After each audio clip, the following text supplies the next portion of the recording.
नमस्कार दोस्तों, आपका अपने चैनल स्टडी बाई श्याम सुंदर सर पर बहुत बहुत स्वागत है। तो आज की इस वीडियो में हम कवर करने जा रहे हैं बीए थर्ड ईयर एग्जाम के लिए नोट्स लेकर आए हैं जो कि हिंदी लिटरेचर यानी कि हिंदी साहित्य से संबंधित होंगे, जिसका पेपर नंबर 3 है। हाल ही में आपका पेपर नंबर 3 होने जा रहा है, तो कम समय में अच्छी तैयारी कैसे करें इसके लिए हम आपके लिए ये पार्ट 3 तक कराएंगे। पार्ट 3 तक पूरा कंप्लीट करा देंगे और 3 पार्ट में आप यहाँ से बेहतरीन तैयारी कर पाएंगे जो कि पेपर नंबर 3 से हिंदी लिटरेचर के से संबंधित होंगे, जिसके लिए मोस्ट इंपोर्टेंट क्वेश्चन लेकर आए हैं, जिसका पार्ट नंबर 2 लेकर आए हैं। पार्ट नंबर 2 से संबंधित जितने भी मोस्ट इंपोर्टेंट क्वेश्चन है इस वीडियो में कवर करा दिए जाएंगे। पार्ट नंबर 1 यदि आपने नहीं देखा है तो आप इस वीडियो की डिस्क्रिप्शन में जाकर लिंक दिया हुआ है, वहाँ लिंक पर क्लिक करके डायरेक्टली पार्ट नंबर 1 को देख सकते हैं। तो चलो शुरुआत करते हैं क्वेश्चन नंबर 6 से। क्वेश्चन नंबर 1 to 5 हमने पार्ट नंबर 1 में कंप्लीट करा दिया है। पार्ट नंबर 2 है, यहाँ से क्वेश्चन नंबर 6 से स्टार्ट होता है।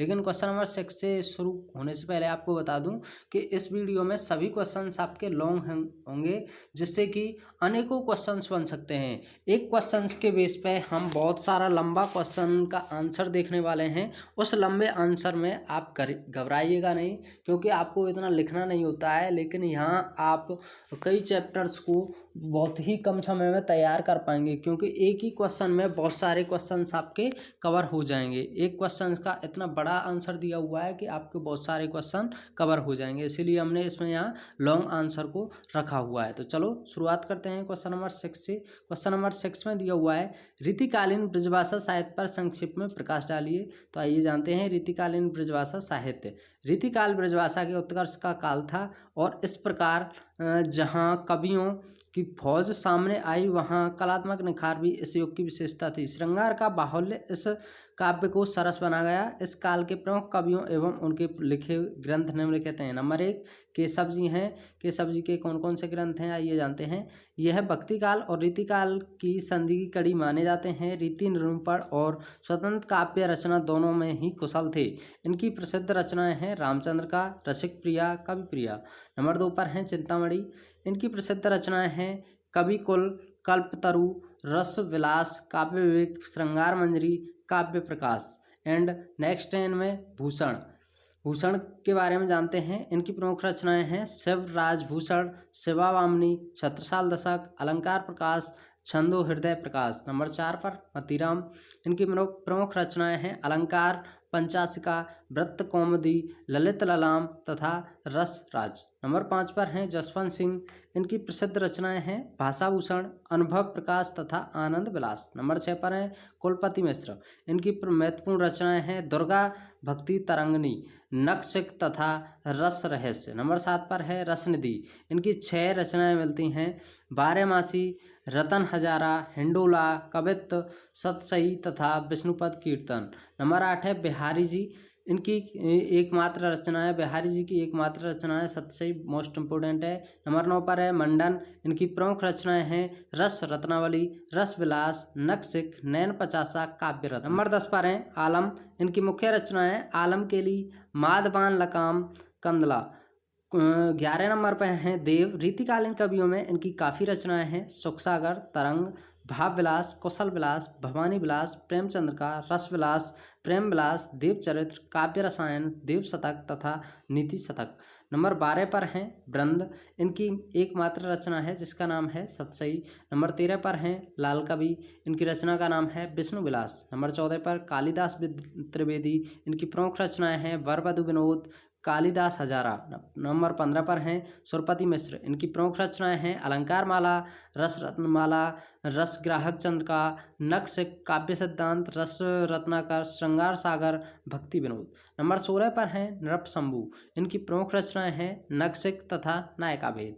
नंबर 17 पर हैं भिखारीदास। इनकी प्रमुख रचनाएं हैं चंद्र प्रकाश, काव्य निर्णय, श्रृंगार निर्णय, रस सारांश, छंदोर्णव, पिंगल। नंबर 18 पर है दूलय। इनकी रचना का नाम कवि कुल कंठवरण है। जबकि नंबर 19 पर है श्रीपति।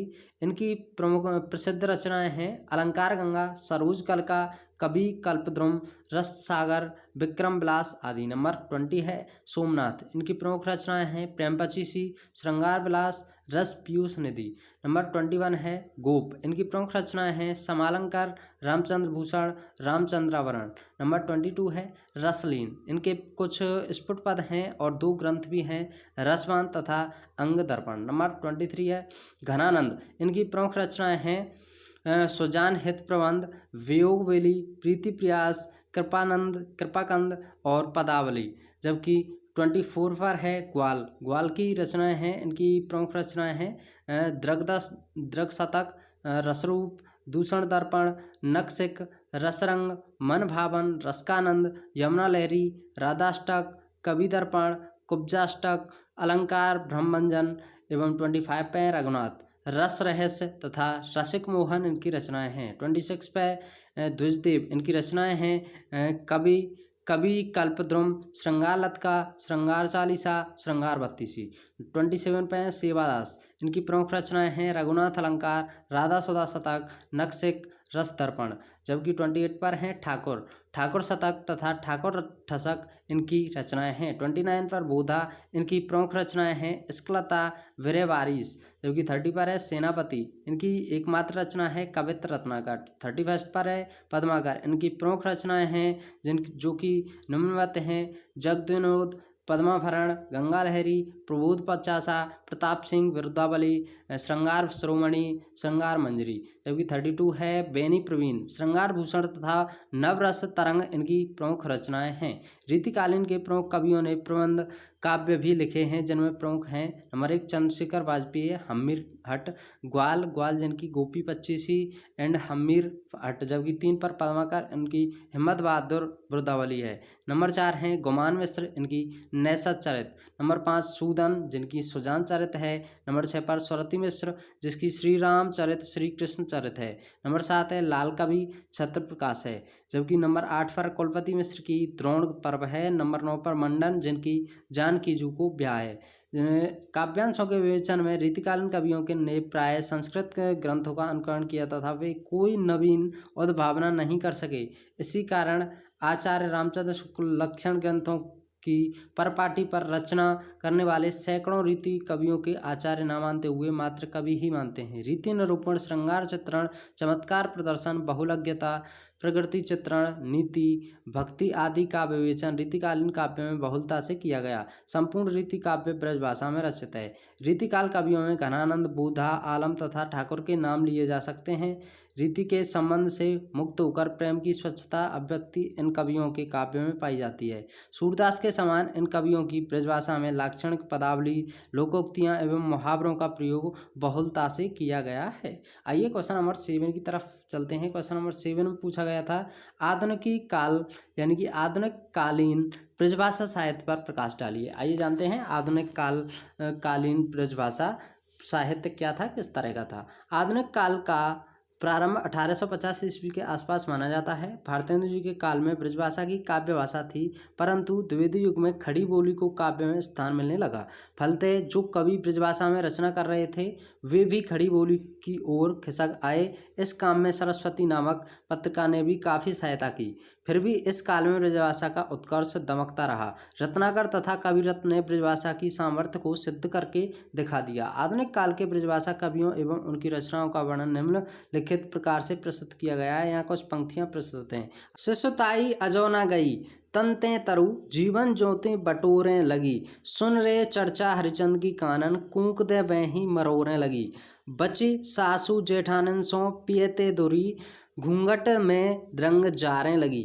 दूल्हे उल्हे सब आंगन ते, दिन द्वे ते पीयूष निचोरे लगी। नंबर 1 भारतेंदु हरिश्चंद्र, इनके बारे में जानते हैं। भारतेंदु हरिश्चंद्र जी के बारे में आधुनिक काल का प्रारंभ ही भारतेंदु से माना जाता है, अतः आधुनिक कालीन ब्रजभाषा कवियों में इनका महत्व सर्वाधिक है। उनकी रचनाओं की संख्या भी पर्याप्त है। इनकी प्रमुख रचनाएं इस प्रकार हैं। नंबर 1 प्रेमाश्रम वर्णन, प्रेम माधुरी, प्रेम तरंग, प्रेम प्रलाप, गीत गोविंद, सतसई श्रृंगार, मधुमुकुल, राग संग्रह, वर्षा विनोद, विनय प्रेम पचासा, प्रेम फुलवारी, कृष्णचरित, रामलीला, वरिविलास, प्रबोधिनी, रामलीला आदि। जबकि नंबर 2 पर भारतेंद्र योगीन अन्य कवि। ये कवि निम्नलिखित प्रकार से हैं। फर्स्ट पर हैं प्रताप नारायण मिश्र, प्रेम पुष्पावली, मन की लहर, लोकोक्ति शतक, श्रृंगार विलास, तृप्यंताम, प्रताप लहरी आदि इनकी रचनाएं हैं। जबकि सेकंड नंबर पर है बद्री नारायण चौधरी, प्रेमघन, आनंद शतक, जीर्ण जनपद, हार्दिक हर्षोदर्श, मयंक महिमा, अलौकिक लीला, वर्षा बिंदु, ये इनकी रचनाएं हैं। नंबर 3 पर है जगमोहन सिंह, श्यामलता, प्रेम पुष्पावली, प्रेम संपत्ति लता, श्याम सरोजनी, देवयानी, ये सभी इनकी जगमोहन सिंह की रचनाएं हैं। नंबर 4 पर है राधा कृष्ण दास, भारत बारहमासा, देश दशा, ये इनकी रचनाएं हैं। नंबर 5 पर नवनीत चतुर्वेदी, कुब्जा पजीसी, गोपी प्रेम पीयूष, मूर्ख शतक, सनेह शतक, वैष्णव धर्म, ये सभी इनकी रचनाएं हैं। जबकि नंबर 6 पर हैं गोविंद गिल्ला भाई, श्रृंगार सरोजनी, पावस पयोनिधि, षड ऋतु, ये सभी इनकी रचनाएं हैं। इसके अतिरिक्त भी कई नाम और भी हैं, बालकृष्ण भट्ट, अंबिका दत्त, व्यास, राधाचरण गोस्वामी आदि। नंबर 3 पर द्विवेदी युग। द्विवेदी युग क्या है आइए जानते हैं। इस काल में ब्रजभाषा काव्य की रचना होती रही, जिनमें एक विशिष्ट भाव और चिंतन उभर कर सामने आया। इस समय के प्रमुख कवि इस प्रकार हैं। नंबर 1 पर है द्विवेदी युग में जगन्नाथ दास रत्नाकर। आधुनिक कालीन कवियों में से इनकी समता में कोई नहीं ठहर सकता। इनके काव्य ग्रंथ हैं श्रृंगार लहरी, हरिश्चंद्र, हिंडोला, उद्धव शतक और गंगावतरण। बिहारी रत्नाकर नाम से बिहारी सतसई का संपादन भी इन्होंने किया है। इनकी भाषा सरल, परिष्कृत, परिमार्जित एवं शुद्ध है। इसका एक यहाँ पंक्ति दी हुई है, इनको पढ़ लेते हैं। प्रेम मद छाके पग, परत कहाँ के कहाँ, थाके अंग नैननी, शिथिलता सुहाई है। कहे रत्नाकर यों आवत चकात ऊधो, मानो सुदियात को भावना बुलाई है। नंबर 2 पर है सत्यनारायण कविरत्न। इन्हें ब्रज कोकिल नाम से भी पुकारा जाता है। हृदय तरंग आपकी रचनाओं का संग्रह है, जिनमें से भ्रमर दूत एवं प्रेम कला रचनाओं ने बड़ी प्रसिद्धि पाई है। आपकी सबसे बड़ी विशेषता है भ्रमर गीत प्रसंग के परंपरागत प्रसंग को राष्ट्रीय चेतना से जोड़ता है और राष्ट्र की कई समस्याओं, पर्यावरण, प्रतिभा पलायन, नारी शिक्षा, राष्ट्र प्रेम आदि पर भी हमें सजग किया है। यहाँ कुछ पंक्तियाँ दी गई हुई हैं, आइए जान लेते हैं। जननी जन्मभूमि सुनियत स्वर्गहूँ सो प्यारी, सो तज सबसे मोह सांवरे तुमने बिसारी। का तुमरी गति मति भई जो ऐसी बर्ताव, किंधो नीति बदली गई ताको पर्यो प्रभाव। नंबर 4 छायावादी काल। छायावादी काल के बारे में जानते हैं। इस काल में ब्रजभाषा काव्य की रचना बराबर होती रही और सुंदर ढंग से होती रही। इस काल के प्रमुख कवि इस प्रकार हैं। फर्स्ट पर राय कृष्ण दास, नंबर 2 दुलारे दास Bhargava, number 3 Viyogi Hari, number 4 Anoop Sharma, number 5 Rameshwar वरण। नेक्स्ट जान लेते हैं नंबर 5 पर छायावादोत्तर काल किस तरह का रहा। यद्यपि खड़ी बोली अपनी चरम सीमा पर पहुंच चुकी थी, फिर भी ब्रजभाषा काव्य बराबर रचा जाता रहा। इस काल के प्रमुख कवि निम्नलिखित हैं। नंबर 1 पर है डॉक्टर रमाशंकर शुक्ल रसाल, इनकी रचनाएं रसाल मंजरी, उद्धव शतक। नंबर 2 पर ऋषिकेश चतुर्वेदी, इनकी रामकृष्ण काव्य। नंबर 3 पर गोपाल प्रसाद व्यास, इनकी रंग जंग व्यंग्य। नंबर 4 पर वीरेंद्र त्रिपाठी, इनकी ब्रजवर्तिका। नंबर 5 पर अखिलेश द्विवेदी, इनकी गंगा लहरी थी। नंबर 6 पर स्वामी मेघश्याम, इनकी श्याम भ्रमर थी। नंबर 7 पर चंद्र प्रकाश चंद्र, इनकी गोपी गर्जना। नंबर 8 पर है शरण बिहारी गोस्वामी, पूंछरी का लोटा। नंबर 9 पर थी इनकी बरसाने लाल चतुर्वेदी, जबकि नंबर 10 पर थे सोम ठाकुर। इन कवियों ने कवि सम्मेलनों में भी अपनी बड़ी ख्याति पाई है। इस प्रकार ब्रजभाषा का काव्य अनवरत रचा रहा है। क्वेश्चन नंबर 8 की तरफ चलते हैं। क्वेश्चन नंबर 8 में है लोक साहित्य से क्या अभिप्राय है। लोक साहित्य की परिभाषा देते हुए लोक साहित्य और शिष्ट साहित्य के अंतर पर प्रकाश डालिए। तो आइए जानते हैं। लोक साहित्य 2 शब्दों के योग से बना है। लोक तथा साहित्य। लोक का आशय सामान्य जनसमाज से है। इस प्रकार लोक साहित्य का अर्थ सामान्य जनसमाज का साहित्य हुआ। लोक साहित्य का अर्थ हिंदी साहित्य की एक अन्य विधा के रूप में अशिक्षित तथा असभ्य समझे जाने वाले श्रमजीवी समाज के लोगों की उन्मुक्त और स्वच्छंद अभिव्यक्ति है। अंग्रेजी शब्द फोक लिटरेचर का हिंदी पर्याय लोक साहित्य है। आचार्य हजारी प्रसाद द्विवेदी ने लोक साहित्य के संदर्भ में लिखा है, आदिम मानव के मस्तिष्क की सीधी तथा सच्ची अभिव्यक्ति ही लोक वार्ता तथा साहित्य है। हमारे विचार में लोक साहित्य लोक समूह तथा स्वीकृति व्यक्ति की परंपरागत मौखिक क्रम से प्राप्त वह वाणी है जिसमें लोक मानस संग्रहित रहता है। इस प्रकार लोक साहित्य लोक जीवन का वास्तविक प्रतिबिंब होता है। अभिजात, परिष्कृत या लिखित साहित्य के विपरीत लोक साहित्य परमार्जित भाषा, शास्त्रीय रचना पद्धति तथा व्याकरण के नियमों से मुक्त रहता है। लोक भाषा के द्वारा लोक चिंता की अकृत्रिम अभिव्यक्ति ही लोक साहित्य की सबसे बड़ी विशेषता है। उपयुक्त विवेचन से यह स्पष्ट है कि लोक साहित्य मौखिक होने के कारण उसे समय समय पर लिखा जाता है। लोक साहित्य लोकमानस की सहज और स्वच्छंद अभिव्यक्ति होती है। लोक साहित्य लेखक या नायक आदि के अभाव में समूह की वाणी होती है। लोक साहित्य में भाव विचार आदि का आडंबर भी नहीं होता, जबकि ग्रामीण जनों के साहित्य को ही लोक साहित्य माना जाता है। ग्राम्य जीवन की परंपराओं, भावना और संस्कारों आदि पर लोक साहित्य का स्वरूप निर्भर रहता है। भाषाविदों ने अंग्रेजी के फोकलोर तथा फोक लिटरेचर का हिंदी रूपांतरण लोक वार्ता और लोक साहित्य किया है। लोक साहित्य को व्यापक लोक वार्ता का एक अंग माना जाता है। वास्तव में वार्ता की तुलना में साहित्य व्यापक अर्थ देने वाला शब्द है। कथा प्रधान वर्णनात्मक गीतों तथा लोक प्रचलित कहानियों को वार्ता कहा जाता है। गीतों तथा लोक साहित्य के अंगों के लिए वार्ता शब्द का उपयोग नहीं किया जाता। लोक संस्कृति लोक वार्ता की तुलना में व्यापक शब्द है, लेकिन साहित्य की विधा विशेष के लिए लोक संस्कृति का प्रयोग नहीं किया जा सकता। लोक वार्ता के अंतर्गत समाविष्ट किए जाने वाले विषयों का विवरण डॉक्टर सत्येंद्र ने इस रूप में दिया है। पिछड़ी जातियों में प्रचलित अथवा अपेक्षाकृत समुन्नत जातियों के असंस्कृत समुदाय में अवशिष्ट विश्वास, रीति रिवाज, कहानियाँ, गीत तथा कहावतें आदि आती हैं। लोक वार्ता के ही अंतर्गत धर्म कथाएं, लोक कहानियाँ, लोकगीत, किंवदंतियाँ, पहेलियाँ, लोरियाँ भी शामिल हैं। लोक संस्कृति के ये सभी विषय लोक वार्ता में अभिव्यक्त किए जाते हैं, क्योंकि लोक वार्ता लोक साहित्य का ही एक अंग है। लोक साहित्य और शिष्ट साहित्य में भेद, आइए जान लेते हैं लोक साहित्य और शिष्ट साहित्य में क्या भेद है। साहित्य मानवीय भावनाओं की अभिव्यक्ति है। इस दृष्टिकोण से चाहे वह शिष्ट साहित्य हो अथवा लोक साहित्य, दोनों में ही भावों की अभिव्यक्ति की जाती है। लोक साहित्य और शिष्ट साहित्य में प्रमुख अंतर निम्नलिखित है। नंबर 1, लोक साहित्य अज्ञात रचयिता की रचना होती है, जबकि शिष्ट साहित्य का रचनाकार ज्ञात होता है। नंबर 2, लोक साहित्य मौखिक होता है, जबकि शिष्ट साहित्य लिखित रूप में मिलता है। नंबर 3 पर है, लोक साहित्य किसी एक व्यक्ति की कृति न होकर समूह की कृति मानी जाती है, जबकि शिष्ट साहित्य की रचना व्यक्ति विशेष के द्वारा की जाती है। नंबर 4, मौखिक होने से लोक साहित्य परिवर्तित होता रहता है, जबकि लिखित होने के कारण शिष्ट साहित्य यथावत रहता है। आइए क्वेश्चन नंबर 9 की तरफ चलते हैं।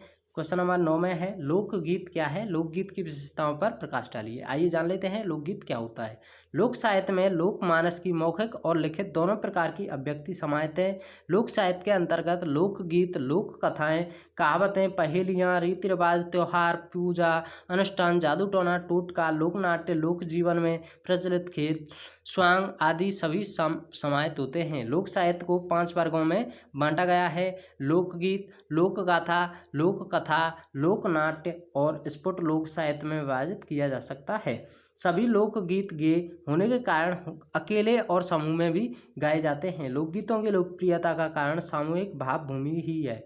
लोकगीतों का क्षेत्रीय अत्यधिक बृहद होने के कारण इनका वर्गीकरण करना बहुत ही कठिन कार्य है। अनेक विद्वानों के द्वारा किए गए वर्गीकरणों में से कोई भी वर्गीकरण आज तक सर्वमान्य नहीं हुआ। माँ के गर्भ से लेकर संतानोत्पत्ति उपनयन आदि संस्कारों, तीर्थ व्रत, पूजा पाठ, विधि विधान, मेला, पर्व त्योहार, श्रम, खेतीबाड़ी, आगमन, विदा आदि विविध क्षेत्रों में लोकगीतों का संबंध होता है। जाति, लिंग, आयु, अवस्था, उपयोगिता आदि अनेक आधारों के अनुसार डॉक्टर सत्येंद्र ने लोकगीतों का वर्गीकरण किया है, जिसे वास्तविक अर्थ में एक नीरस सारणी कहा जा सकता है।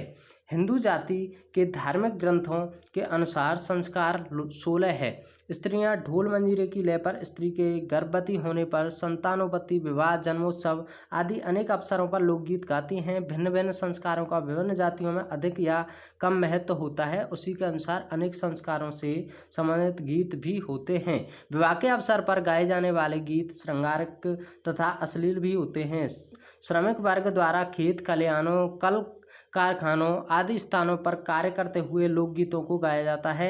इन गीतों को गाने से श्रमिकों के श्रम की थकान मिट जाती है। पूजा पाठ आदि के समय देवी देवताओं आदि की स्तुति में गाए जाने वाले गीतों को धार्मिक गीत कहा जाता है। गंगा देवी, शंकर आदि की स्तुति में गाए जाने वाले लोकगीत की विद्यावती ने लिखे हैं, जिन्हें धार्मिक लोकगीत कहा जा सकता है।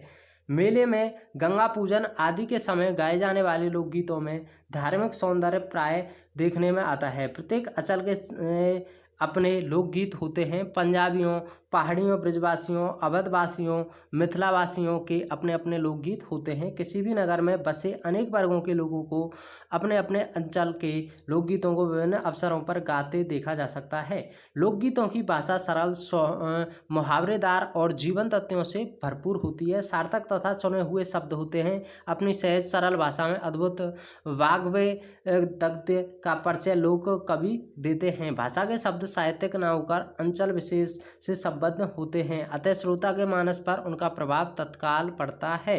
लोकगीतों की रचना अनायास होने के कारण उनमें अलंकारों का प्रयोग सहज स्वाभाविक होता है। इस प्रकार लोकगीतों की भाषा, छंद विधान, अलंकार विधान और अभिव्यक्ति शैली सभी में सरल, स्पष्ट, स्वाभाविक तथा प्रभावयुक्त होती है, कृत्रिम नहीं। तो आइए जानते हैं क्वेश्चन नंबर 10। लेकिन क्वेश्चन नंबर 10 की तरफ जाने से पहले मैं आपको बता दूं, यदि आप इसी तरह की वीडियोज़ या अच्छा कंटेंट पाना चाहते हैं तो आप हमारे चैनल को सब्सक्राइब कर सकते हैं, जिसके साथ आप बेल आइकन भी दबा सकते हैं, जिससे कि हमारी जितनी वीडियोज़ होती हैं उन सभी की वीडियोज़ की आपके पास नोटिफिकेशन पहुँच सके। तो चलो शुरुआत करते हैं क्वेश्चन नंबर 10 से। क्वेश्चन नंबर 10 है, लोकगीत के प्रमुख तत्वों पर प्रकाश डालते हुए ब्रज क्षेत्र में प्रचलित लोकगीतों का वर्णन कीजिए। तो आइए जानते हैं। लोक साहित्य के विविध भेदों में लोकगीत अत्यधिक महत्वपूर्ण है, लेकिन अन्य भेद भी अपना विशेष महत्व रखते हैं। लोकगीत की परिभाषा प्रस्तुत करते हुए डॉक्टर सदाशिवराव फड़के ने लिखा है, शास्त्रीय नियमों की विशेष चिंता न करके सामान्य लोक व्यवहार में उपयोग में लाने के लिए मानव अपने आनंद की तरंग में जो छंदोबद्ध वाणी सहज उद्भूत करता है वही लोकगीत है। इस प्रकार लोकगीत लोकमानस की लयात्मक अभिव्यक्ति है। लोक में प्रचलित एवं लोक द्वारा रचित उन मधुर तथा गेय रचनाओं को लोकगीत कहते हैं, जिनमें लोक जीवन की विविध मुखी अभिव्यक्ति की गई है। लोकगीतों का क्षेत्र अत्यधिक व्यापक है। मानव जीवन के सभी भावों तथा क्रिया व्यापारों को इन गीतों में अभिव्यक्ति मिलती है।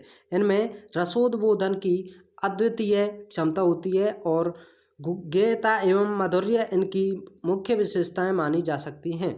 ये किसी एक व्यक्ति की रचना ना होकर लोक की रचना होते हैं। लोकगीतों में कुछ विशेष प्रवृत्तियां एवं रूढ़ियां विद्यमान रहती हैं, यथा लय पूर्ति के लिए अरे, हाँ, रे, ओ, रे आदि पदों को जोड़ देना, संबोधन परक शब्दों का प्रयोग करना, जैसे अम्मा मोरी, बहना मोरी आदि शब्दों के। इसके अतिरिक्त कभी कभी एक शब्द पर बल देने के लिए दो समानार्थी शब्दों का प्रयोग, मैं तो मरूंगी जहर बिसु खाए, समान ध्वनि वाले निरर्थक शब्दों का प्रयोग, कौन समारे, अगरी, गगरी में भी इनमें किया जा सकता है। मांगलिक संख्याएं 5, 7, 11 आदि का प्रयोग लोकगीतों में प्रायः देखा जा सकता है, यथा 5 मोहर तो खर्ची दई।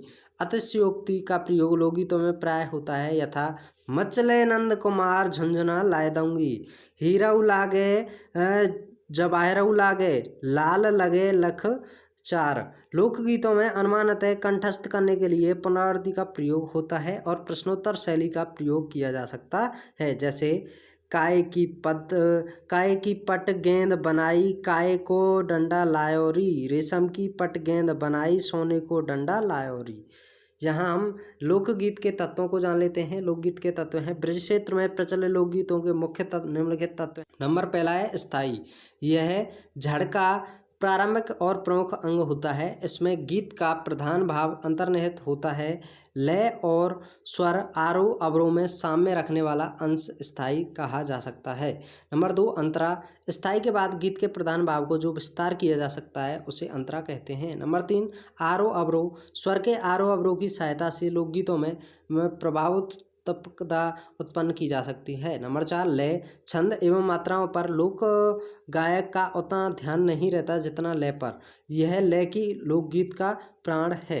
नंबर 5 है इसमें मिलान। स्वर के आरोह अवरोह से युक्त गीत को अपने स्थायी लय प्राप्त होती है जिसे मिलान कहा जा सकता है। यह झड़ का अंतिम अंग है। इसे गाने के पश्चात स्थायी अंग की पुनरावृत्ति की जा सकती है। नंबर 6 है भरती। भरती में है एक झड़ समाप्त हो जाने के पश्चात लोक गायक प्रवाह में निरंतरता बनाए रखने हेतु कुछ पदों को जोड़ देता है, यथा हरि हरि, राम गुण गाइए आदि। 7 नंबर पर है मोड़। एक जड़ की समाप्ति और दूसरी जड़ का शुरुआत मोड़ कहलाती है। ब्रज के लोकगीतों का वर्गीकरण यहाँ जानते हैं। ब्रज के लोकगीतों को कितने भागों में बांट दिया है। ब्रज में प्रचलित लोकगीतों को 3 वर्गों में व्यक्त किया जा सकता है। नंबर 1 संस्कार विषयक गीत, नंबर 2 पारंपरिक लोकगीत, नंबर 3 पर है पेशेवर गायकों के लोकगीत। यहाँ संस्कार गीतों में जच्चा गीत, चरुआ सांतिया की गीत, छठी के गीत, नामकरण संस्कार के गीत, मुंडन संस्कार के गीत, विवाह संस्कार के गीत आदि मुख्य हैं। पारंपरिक लोकगीतों में तीर्थ यात्रा जैसे गंगा स्नान जाने के गीत, देवी जागरण के गीत, लांगोरिया जहार पीर के भी गीत, जन्माष्टमी के गीत, तुलसी पूजन के गीत, नौरता के गीत, गोवर्धन पूजा के गीत, देवठान के गीत, शिवतेरस के गीत और ठाक के गीत, फाक के गीत हैं। ब्रज प्रदेश में रसिया और बहर भी गाए जाते हैं। डॉक्टर श्री राम शर्मा ने रसिका और बहर को निम्नलिखित वर्गों में लोकगीत माना है। रसिया के 4 प्रकार माने गए हैं। पहला है पारी को रसिया, नंबर 2 ठड्डा रसिया, नंबर 3 टुकड़िया रसिया, नंबर 4 छोटी रंगत को रसिया। इसी प्रकार बहर नामक लोकगीत के निम्न प्रकार माने जाते हैं। बहर नामक के लोकगीत के निम्न प्रकार ये हैं। नंबर 1 है पुरानी बहर, नंबर 2 कन्हैया ख्याल की बहर, नंबर 3 बहर रोहतक, नंबर 4 हाथरसी बहर, नंबर 5 बहर कासमंजी। लांगोरिया लोकगीत का एक उदाहरण इस प्रकार है।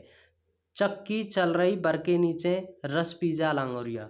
छोटी रंगत को रसिया का एक उदाहरण प्रस्तुत है, यहाँ देख सकते हैं। टेक हरि ने चंद्रावली छलबे को मोहनी रूपे बनायो है। झड़ इस तरह से बोलता है। नैनन में सुरमा डार लियो, मुख भर के तांबलू चबायो है।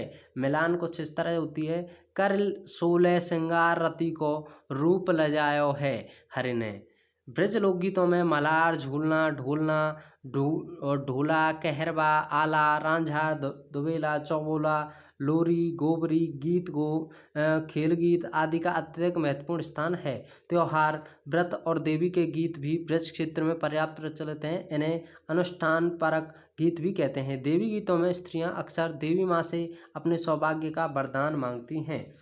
ठाड़ी मांगू वरदान देवी के मंदिर में, मांगू में हरी हरी चूड़ियाँ, हरी हरी चूड़ियाँ। इस लोकगीत में हरी चूड़ियाँ सौभाग्य की प्रतीक है। नवरात्र में लांगोरिया की बहार रहती है। त्योहार गीतों में होली के गीत विशेष रूप से पर्याप्त लोकप्रिय हैं। इन गीतों का विषयक प्राय राधा कृष्ण होते हैं तथा अबीर, गुलाल, पिचकारी आदि का वर्णन इनमें रहता है। बसंत के उन्माद में मस्त होकर लोक रसिया एवं गीत गाते हैं। इन होली गीतों में प्रेम, उन्माद और मस्ती की प्रधानता होती है। जैसे मत मारे द्रगन की चोट रसिया मत मारे, होली खेले तो आए जाइए फागुन में, मत मारे द्रगन की चोट रसिया मत मारे।